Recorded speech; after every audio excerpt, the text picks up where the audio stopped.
The Janus Factor and Implications for 2025. Welcome to our FSC monthly vlog with your host, Ron William, FSC Development Director.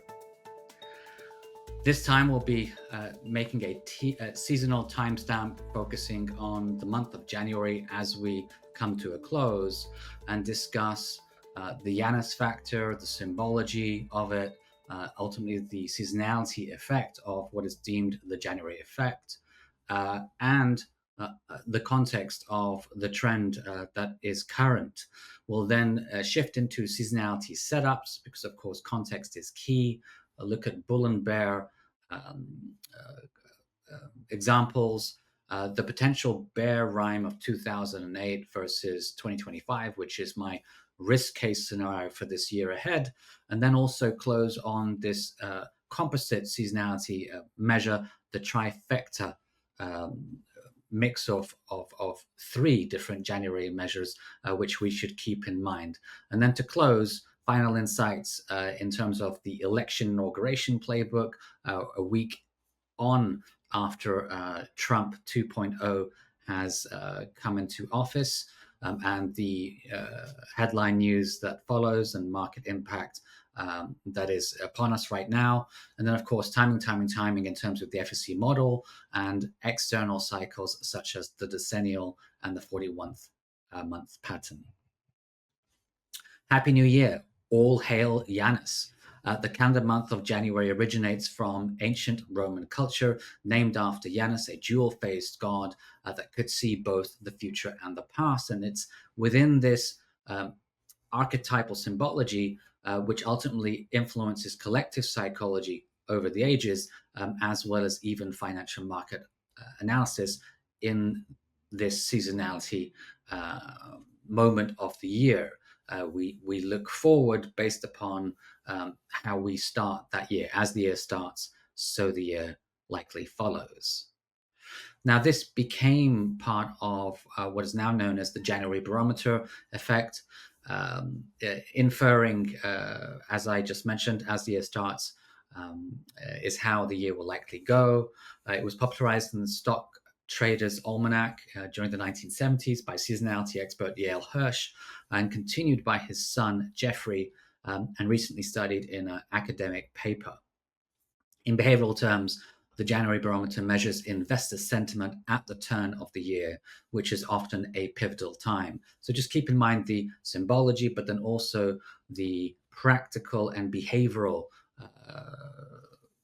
barometer measure that we're looking at, as well as the statistical evidence, which shows that more often than not, there's a linear extrapolation for better or for worse in terms of the year ahead, whether we start positive, end positive, or negative. And here we can see data showing how this fares in combination with election years, bull and bear examples on the left. The trend is your friend, except context. That's the follow-up that we need to dive deeper into as part of the trend is your friend philosophy. The January Barometer, as we just spotlighted, is a linear trend extrapolation, essentially. As the year starts, so the year will likely continue. But at the inflection points, we have to keep in mind where the cycle changes and ultimately the trend itself may bend. Indeed, the ancient Roman god of Janus had the qualities of a good investor, with a supernatural advantage to judge the right balance and context of historical precedent when considering future performance. And it's that balanced, experienced judgment which is so key.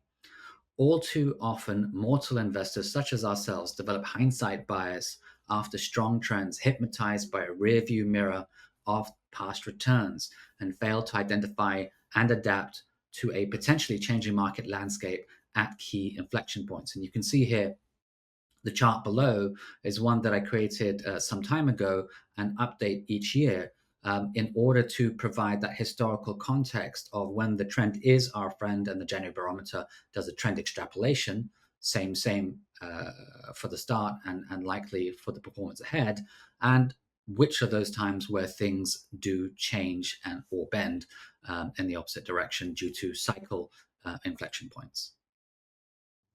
As part of that deeper dive into context, beware of the potent cocktail where we see this KO face-off between crowd wisdom and asymmetric risk. What do we mean by that? A potential inflection point ahead in the market as we continue at these record extremes.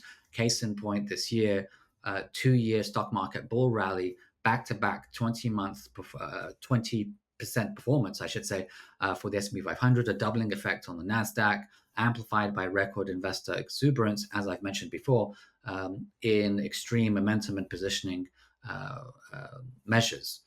Meanwhile, in terms of expectations, Wall Street's smartest and brightest, based on investment banking consensus view, is predicting that the S&P 500, yes, you guessed it, will go up some more, same as before, to the tune of 10%. In the year of 2025.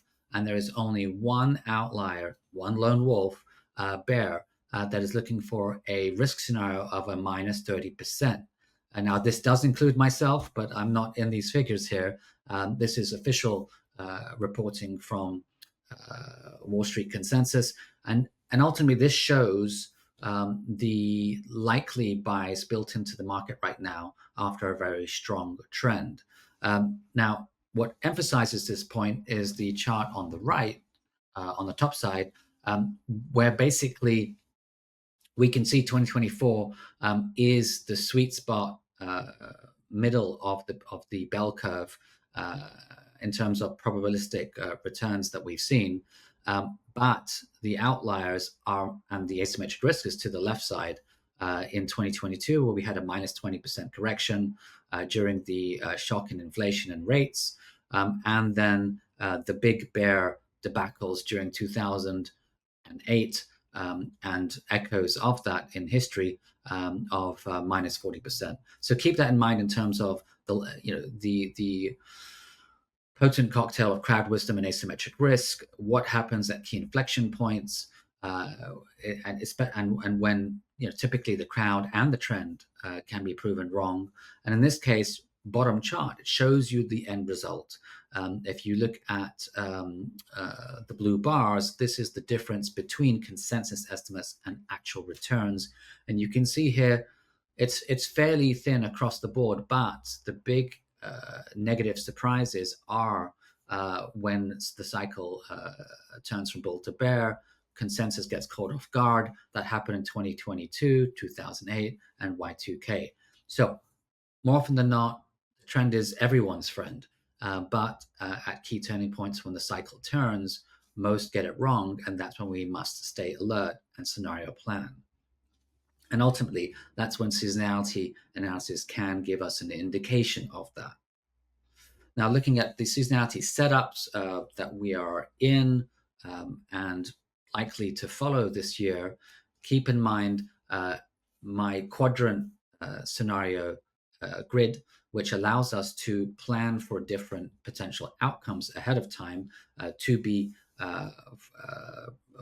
prepared is to be forewarned. Look at the pattern over different seasons. You can see here, positive year, top right-hand corner is a positive trend expectation. The opposite is true in the bottom left-hand corner. We typically get the positive signal for the positive year more often than not, because the trend is typically up about 2/3 of the time. But keep in mind the negative surprises. In the bottom right-hand corner was 2008 as a case in point. We had a positive start to the month, to the year of 2008, but a negative end for that example, or a negative start to the year and up for the year, which according to my work is less likely because we are closer to the top than the bottom. And of course, we have the asymmetric risk in between. But that's something to keep in mind and maybe to pencil in your notebooks as a way of preparing for multiple scenarios, particularly when they are surprise factors. Now, one of the case examples of a surprise factor was 2008, which was down 30%. That did give an example of what were to follow.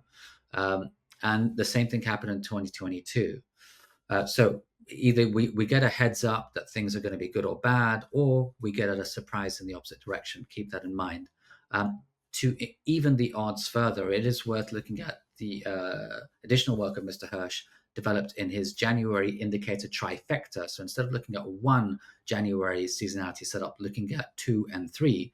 A second one is the Santa Claus rally, and a third is the January effect. Look up details of all three, combine them all together, and then if you get 3 ticks, you either get a bull or bear scenario.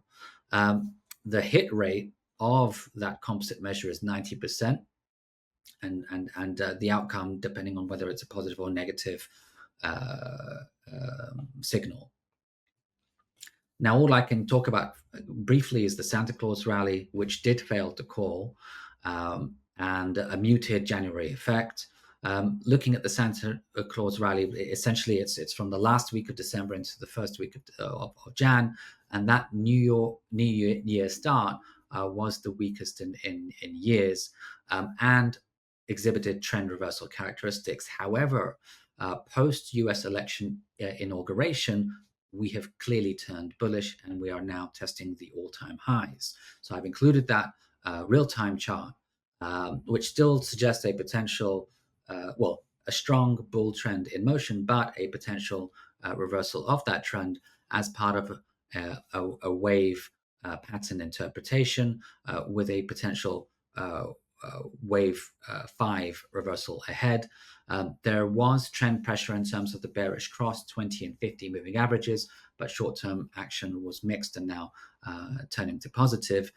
What's interesting is there is a non-confirmation. So this all-time high is not active on other markets like the Dow and the NASDAQ. And most importantly, the sector that has been driving this strength for more than a year, mega cap tech, if we look at the FANG index, topped several weeks ago in mid-December. So unless that non-confirmation realigns, there is still a question mark as to whether this is a unsustainable, hot money-driven last hurrah, which could end up being a wave 5 reversal. Now, the bull and bear inflection points for those of you who are trading, or at least want to have key markers on the market, 6,300 is a potential extension higher before an exhaustion ahead. Or on the flip side, the election price gap make or break zone between 5,860, 5,700, which will be the grand finale loss of confidence if and when we were to confirm below that. That would also suggest a potential negative January barometer impact for 2025. It all really depends where we close in the next week or so. And just to finish, can I stop and start just for the final segment? Because that's a mistake on my slide. Okay. And final insights. Remember the cycles that we continue to watch here at the Foundation for the Study of Cycles. First and foremost, a mix of non-correlated timing measures. The US inauguration pattern, which is flat to negative within the first 100 days. That's fueled by 2 key factors. One, what is typical during an overbought market is a profit-taking or potential unwind setup, plus a stress test within the first few weeks and certainly 100 days over the long term as part of a new environment where ultimately the results need to align with the promised policy, particularly when big policy promises are made and big change is likely. That typically leads to initial uncertainty and therefore volatility. So that's what the top chart shows, an impact of sideways to bearish performance in the equity market. And that's data according to Fidelity Investments in the US. Now, if we go to the bottom left-hand chart, this is cycle model based on the foundation data, continuing to suggest a potential top in the first half of this year of 2025. But of course, we have to pulse check the short-term timing and wait for a market confirmation for that to follow through. But do stay alert, and we'll be speaking about it more in future. And then lastly, another external data point looking at sentiment measures from based on solar activity and the connection between mood. So think of macro mood and markets, and essentially when sunspot activity is positive, that typically is euphoric for investor sentiment, and the opposite is true when it flips the other way. It topped last summer, is reversing down as we speak, and that's the chart that you see on the bottom right hand side. So all three non-correlated timing models are suggesting upside exhaustion and a reversal in the first half of this year. Now, of course, the big question mark is other cycles, which are well known, like the decennial pattern, which has a sweet spot outperformance in the year 5. But there are outliers, and 2015 was a case in point. I already did a full FSC education video on this, along with my team colleague Jake Bernstein, who focused more on setups. So do look at both videos. But just as a side note, this pattern does work more often than not, but there are outliers, and we should also be aware of the plausible influences, cycle skew, as well as context. So let's see how this plays out in the year ahead. And then lastly, let's remember the 51-month cycle, which is the flagship cycle popularized by both the US election pattern, but also our co-founder, Edward Dewey, that has been updating it through the years. We did the latest update in the new republication, highlighting a potential peak in 2015, which I'm highlighting on the screen right now for your reference. That's it from myself, from William, FSC Development Director. Please feel free to stay in touch via email, correspondence, or social. Look forward to being in touch for our next share as part of the FSC educational vlog. Please welcome feedback or questions. Like and share this link so we can raise awareness. And happy trading and happy new year ahead. Thank you very much.